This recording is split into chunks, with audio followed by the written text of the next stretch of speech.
Parce que c'est là où je voudrais en venir.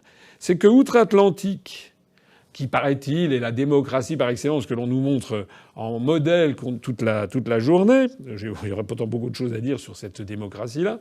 Une démocratie qui est tenue par le pouvoir de l'argent.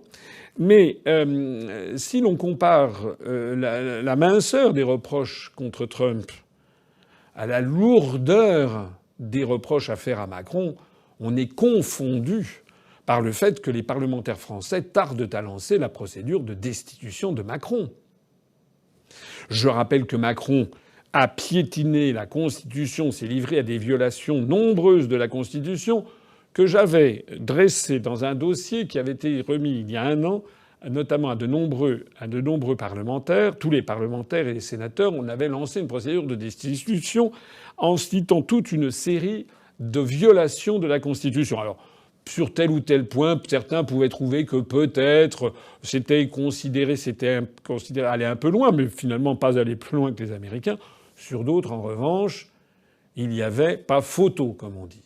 M. Macron a violé à plusieurs reprises la Constitution française. Et ce ne sont pas les derniers développements qui vont me démentir. Je rappelle que cet été, on a appris qu'une partie d'une commune des Hautes-Pyrénées du territoire avait été donnée à la principauté d'Andorre, alors que le maire et la population ont protesté de ne pas avoir été au courant, ce qui viole ouvertement un article de la Constitution et qui précise que toute cession, tout échange de territoire de la République française ne peut se faire qu'avec l'accord des populations concernées. M. Macron s'est assis sur cette disposition. M. Macron également, lorsque il y a quelques jours, on a appris la démission de M. Delevoye, le haut-commissaire chargé des retraites, eh bien on a appris que tout simplement le décret signé par Macron, contresigné par le Premier ministre Édouard Philippe, le décret du 3 septembre 2019 nommant M. Delevoye au gouvernement, en fait, a été fait en toute inconstitutionnalité, puisqu'un membre du gouvernement ne peut pas avoir d'autres fonctions ailleurs, et notamment pas de fonctions rémunérées. Or, il était de notoriété publique que M. Delevoye avait des quantités de participation dans des conseils d'administration, 13 ou 14, on finit par ne plus savoir, qu'il avait une rémunération. Il l'avait même d'ailleurs déclaré en 2017 à la Haute Autorité pour la transparence de la vie publique. Et pendant 2 mois, M. Delevoye a été rang de ministre de la République avec des rémunérations contrairement à l'article 23 de la Constitution. Or ça, c'est directement Emmanuel Macron qui en est responsable et qui le savait. Eh bien ça, par exemple, aux États-Unis, ça vaudrait immédiatement le lancement de la procédure d'impeachment, comme d'ailleurs toutes les mesures qui ont été listées dans le dossier dont je parlais et que nous allons rediffuser avec une actualisation. Voilà ce que je voulais dire.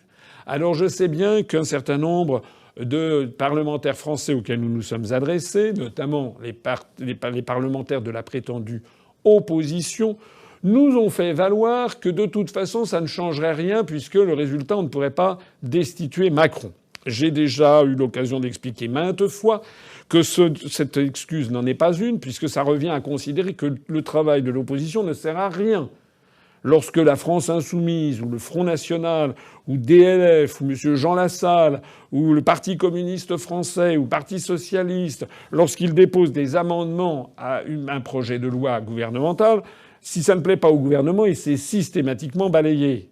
Pourtant, ils le font, sinon ils ne feraient plus rien. Lorsque l'opposition lance une motion de censure contre le Premier ministre, c'est la même chose.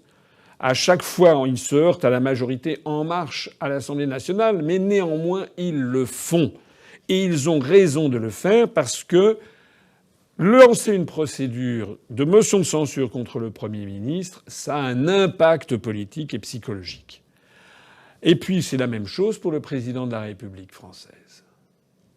Et lorsque je vois que dans l'opposition, des parlementaires nous disent non, non, non, nous n'allons pas lancer la procédure de destitution parce qu'elle n'arriverait pas à son terme, c'est un véritable scandale. Regardez ce qui se passe aux États-Unis.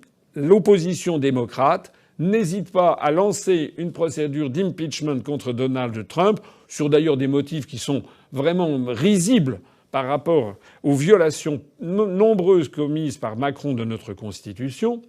Mais si les démocrates le font, c'est bien pour essayer d'affaiblir politiquement le président Donald Trump, en refusant de faire subir à Emmanuel Macron une procédure d'impeachment à la française, comme pourtant les démocrates le font subir à Donald Trump. Les députés, les sénateurs de la prétendue opposition, en fait, soutiennent Macron. S'ils avaient lancé cette procédure il y a un an, comme nous l'avions demandé, ça aurait considérablement affaibli le pouvoir de nuisance de Macron dans l'ensemble des chancelleries du monde. Toutes les ambassades accréditées à Paris auraient câblé à leurs gouvernements respectifs que le président Macron faisait l'objet d'une procédure de destitution après même pas 2 ans de mandat. À travers le monde entier, on aurait vu l'image de Macron très affaiblie. Pas seulement dans le monde, mais aussi au niveau national.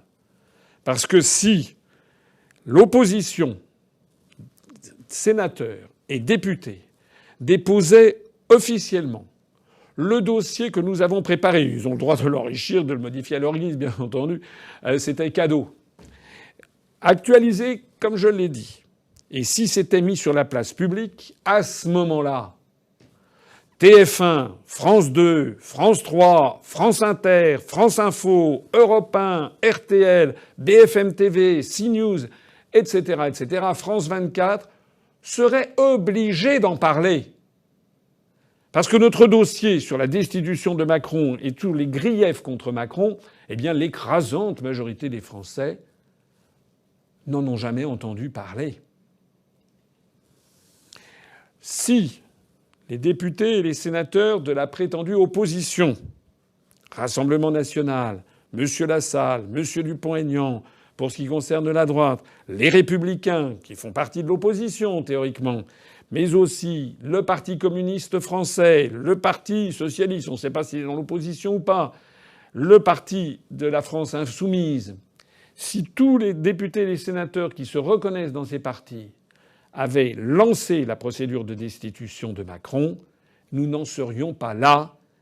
Et l'ensemble du peuple français, en tout cas des millions de Français, auraient pris connaissance de notre dossier et se seraient dit « Bon sang, mais c'est vrai que Macron piétine la loi fondamentale du peuple français ». En refusant de le faire, ils se font donc les complices de Macron. Ils se font les complices de tous ceux qui veulent laisser le peuple français dans l'ignorance de la réalité juridique du comportement de notre président. Il reste maintenant une chance, c'est que désormais, avec le nouveau dossier de destitution de Macron, enrichi, comme je l'ai dit préalablement, les députés et les sénateurs de l'opposition, mais aussi ceux des Républicains, du Parti socialiste, se ressaisissent et décident en effet de lancer cette procédure de destitution. L'exemple des États-Unis devrait leur ôter tout scrupule en la matière. Je suis aux côtés du député La France Insoumise François Ruffin. Bonjour. La semaine dernière, vous m'expliquiez, vous étiez à Paris. Et là, cette semaine, vous avez décidé de venir ici, dans votre département, pour soutenir ici les Gilets jaunes. Ils sont à peu près une cinquantaine autour de vous. Ouais, je suis à la ville d'Albert et donc il y a 50 personnes. Non mais je pense que venir voir des gens qui sont courageux parce qu'ils ont les 2 pieds dans la gadoue, sous la flotte, et ils tiennent leur rond-point, ils font passer un message. Là, ils font signer une pétition qui est carrément pour la destitution d'Emmanuel Macron, en référence à l'article 68 et au remaniement du gouvernement. Ça donne une température du climat politique. Soutenez cette pétition? Non, je l'ai pas signée personnellement, mais je veux dire, voilà où on en est. Voilà où on en est.